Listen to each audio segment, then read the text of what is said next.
Noticia en desarrollo en Noticias Caracol. 12:42 en Noticias Caracol seguimos aclarando dudas sobre la reforma pensional aprobada en el Congreso. Henry González y Daliana Garzón se encuentran con un invitado para explicar detalles sobre esos temas que generan más dudas. Compañeros, adelante. Gracias, Catalina. Pues nuestro invitado es el viceministro de Empleo y Pensiones, el doctor Iván Jaramillo. Bienvenido de nuevo a Noticias Caracol, doctor Jaramillo. Muchas gracias por la invitación, me placer mucho estar con ustedes. Saludos a todos los televidentes en esta hora. Gracias, doctor. Pues vamos a explicar un poco en lo que consisten algunos de los pilares que más dudas están generando entre los colombianos. Si queremos empezar, doctor Jaramillo, por el pilar contributivo, veamos entonces cómo es, digamos, esta situación ahora con el pilar contributivo. Ustedes lo ven en pantalla, se divide básicamente en dos componentes. Un componente donde toda la gente va a entrar obligatoriamente a Colpensiones. Allí estarán sus aportes, todos los colombianos, y solamente los que ganen más de 2,3 salarios mínimos van a poder tener una parte de sus ahorros, lo que exceda de los 2,3 en los fondos privados de pensiones. Ese es básicamente cómo funcionará este componente, y ahí quiero preguntarle, doctor Jaramillo, si esto lo que hace es en la práctica acabar, de un lado sí, la competencia entre Colpensiones y los fondos privados, pero de otro lado también el libre derecho a la elección de régimen como sí lo tenemos hoy. Efectivamente, lo primero que hace este pilar contributivo es eliminar la competencia entre regímenes. Colombia adoptó en el año 94 un modelo paralelo en el que coexisten y compite Colpensiones como régimen público y los fondos privados. Los colombianos eligen, pero esa aparente libertad de selección ha generado problemas. Muchos de los que nos ven hasta ahora están a puertas de iniciar un proceso judicial para poder optar por el mejor escenario pensional conforme a la doble asesoría que no existió en este país durante 16 años. Por eso esa aparente libertad pues tiene estos problemas y estas dificultades que en un sistema paralelo que solo tienen Colombia y Perú pues ha demostrado ser ineficiente.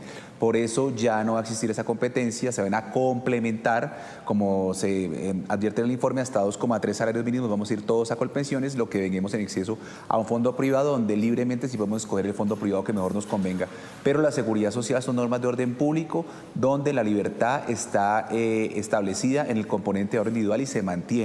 Lo que no puede es mantenerse el problema de falta de equidad del sistema sin tener un umbral y el problema de arbitraje en la selección del mejor régimen para cada uno de los ciudadanos, que ha generado estos problemas de congestión judicial incluso. Doctor Jaramillo, en línea con este pilar contributivo que acaba de explicarnos, hemos recibido preguntas de nuestros usuarios a través de la cuenta de X de Noticias Caracol. Orlando Jaramillo nos consulta, ¿qué pasará con los ahorros de las personas? Son cerca de 405 billones de pesos que hoy están en las AFP. ¿Qué va a pasar con todo este dinero? Muchas gracias, Daliana, y un saludo, Orlando, por la pregunta, gracias. No, los 450 billones que tiene como stock, esto es ahorro pensional, las AFP privadas se mantienen allí como ahorro pensional. Se va a ir trayendo cada vez que alguien se pensione su cuentica de ahorro para financiar la pensión integral de vejez, pero el stock, es decir, el ahorro pensional que está en cabeza de los fondos privados de 450 billones de pesos, se mantiene en cabeza de los mismos, luego no se toca el stock, simplemente se va trayendo por pedacitos cada vez que alguien se pensione. Doctor, una pregunta. La gente que está con un pie o una parte de su dinero en Colpensiones y la otra parte en un fondo privado, al final el dinero, digamos, de ambos lados va a servir para su pensión. La pregunta es si los van a pensionar con las reglas de Colpensiones o con las reglas del fondo privado. ¿Cómo se hace ahí si tiene plata en ambos lados? No, la causación del derecho a la pensión de vejez está prevista en el artículo 32 del proyecto de ley, que próximamente va a ser ley, y siguen siendo las del régimen de prima media, es decir, las semanas requeridas, sea hombre o mujer, hombre 1.300, mujer va a disminuir a 1.000, y hombre tener 62 años de edad, mujer 57 años de edad. En ese momento se va a causar la pensión integral de vejez, se va a calcular una tasa de reemplazo en el componente de prima media y una renta vitalicia en el componente de ahorro individual conforme a los ahorros que tenga. Lo que sí debe aclararse, Henry, para todos los televidentes, es que actualmente de lo que cotizan a ahorro individual va solo el 11,5% a financiar su pensión. Con la reforma va a subir al 13,2% y posteriormente al 14%. Luego se van a mejorar las rentas vitalicias del componente de ahorro individual con la reforma. ¿Hay otra pregunta, Daliana, sobre este tema? En línea con esto, uno de los usuarios nos preguntaba que él cotizó pensión sobre el mínimo desde el año 1997. Dice, si una persona ya lastimosamente recibió la devolución del saldo del Fondo de Protección en 2016, no puede ser beneficiario de esta reforma pensional en el primer pilar. ¿Cómo sería ahí este caso, doctor Jaramillo? Como entiendo el caso, el ciudadano pues venía cotizando y ya pidió la devolución de saldo, seguramente estaba en el régimen de ahorro individual con solidaridad, si ese es el supuesto. Pero si es un ciudadano que tiene, es hombre entiendo, 65 años o mujer 60 y está en estado de vulnerabilidad, cisbenizado, va a optar por una transferencia económica de 223.000 pesos en el pilar solidario, que es donde entiendo que se encuadra en la reforma. Nada obstaría, desde que esté en el marco de cisben hasta C3 y que sea vulnerable para poder recibir la transferencia económica. Nada obstaría por haber recibido ya la devolución de saldos si está vulnerable.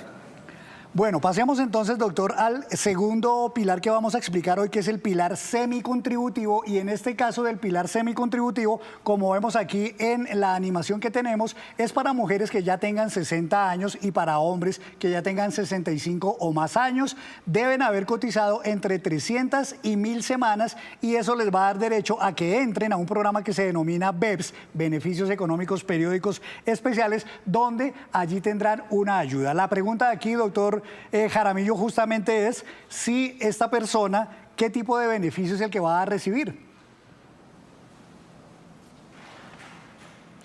Va a recibir, con el ahorro de las semanas que ha cotizado entre 300 y 999, una renta vitalicia que se compone de lo ahorrado más el 3% efectivo anual que reconoce el gobierno, más el 20% como subsidio en el caso de los hombres y el 30% en el caso de las mujeres.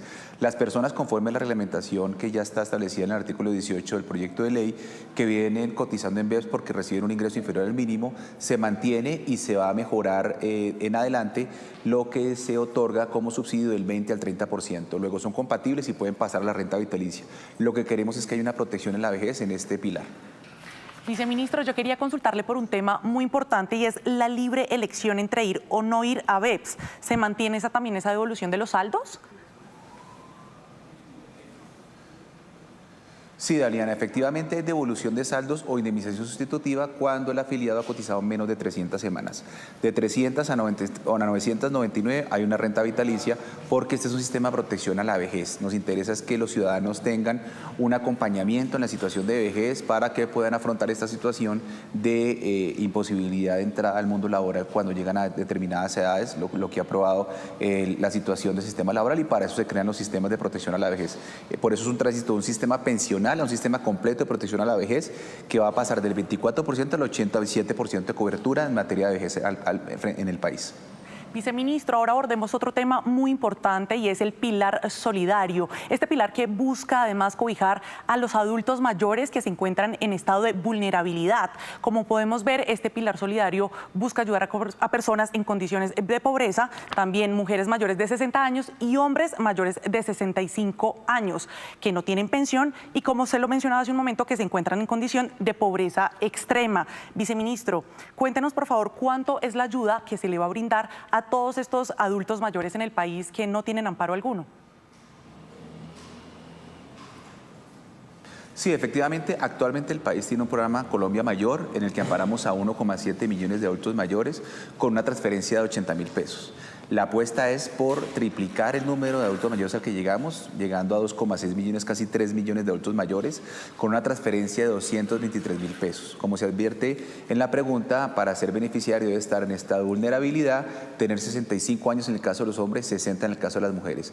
En la versión aprobada en el Senado se mantiene el beneficio para personas con discapacidad, mujeres 50 años, hombres 55, y una medida diferencial para poder acceder a esta transferencia económica a una edad mucho más favorable si la persona adulta mayor está en esta vulnerabilidad, pero también tiene una discapacidad. Luego también el pilar solidario tiene medidas diferenciales para atender a esta población en debida forma. Viceministro, bueno, pasemos entonces a otras preguntas que tenemos aquí del público, porque la verdad es que hay muchas dudas de la gente. Y, por ejemplo, quería preguntarle sobre esto. ¿Es verdad que los jóvenes no nos pensionaremos? Esto lo pregunta Lula Iglesias a través de Instagram. Bueno, un saludo para Lula. No es cierto. Los jóvenes yo los animo a darse de alta en el sistema de protección a la vejez, la invalidez, a la muerte, más temprano que tarde. Recuerden que este sistema ampara invalidez, vejez y muerte. Los jóvenes ven muy lejana la situación de vejez, la ven con extrañeza, la ven como algo no posible en su periplo de vida. Pero resulta que a veces somos vulnerables y a veces ocurren situaciones de la vida que no esperamos y puede acaecer la invalidez o la muerte, y para eso está el sistema de seguridad social. Pero más allá de eso, está creando un fondo de ahorro del pilar contributivo para respaldar financieramente las prestaciones de las futuras generaciones. Y se incluye en los artículos 24 y 63 del proyecto de ley aprobado de la plenaria del Senado la noción de cuentas generacionales para la disciplina de administración de estos fondos y garantizar que los jóvenes, cuando lleguen a las edades de pensión, pues tengan un respaldo financiero de la promesa constitucional y legal de un sistema pensional en la vejez.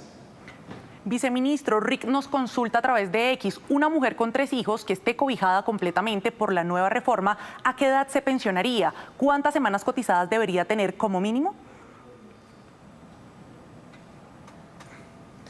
Bueno, un saludo para Rick. Si la mujer tiene 3 hijos, como me está preguntando, se disminuye por cada hijo 50 semanas, es decir, en función del momento en el que cause la prestación, se va a disminuir en 150 semanas.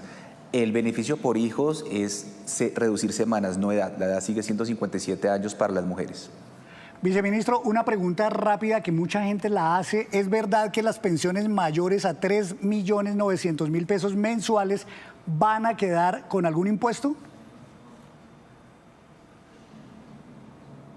Claro, es que si uno mira el artículo 84 del proyecto de ley y lo compara con el 135 actual de la ley 100, es equivalente, es exactamente igual. Habla de 1.000 VTs, no dice si anuales o mensuales. Entonces se ha entendido equivocadamente que, por no decir, se debe entender anuales y se debe dividir entre 13 para que un valor como el que está señalando en la pregunta de 3.600.000 para que queden grabados. Esa no es la intención. El artículo 135 de la ley 100, que es el vigente actualmente, se interpreta en consonancia con el 206 del Estatuto Tributario, que sí habla de 1.000 VTs mensuales, es decir, una mesada de más de 47 millones de pesos que no existe en Colombia porque hay una limitación máxima de 25 salarios, unos 32 millones de pesos en las mesadas pensionales más altas. Luego, no es cierto, hay que interpretar el artículo 84 en consonancia con lo que pasa hoy con el 135 de la ley 100 del 93 y el artículo 206 del Estatuto Tributario. Sé que esta respuesta es un poquito técnica, un poquito jurídica, pero hay que saber leer el 84 como espejo del 135 y la intención de mantener la directriz del Estatuto Tributario prevista en el artículo 206. Viceministro, muchísimas gracias por su tiempo y por acompañarnos en Noticias Caracol con este tema coyuntural tan importante como lo es la reforma pensional.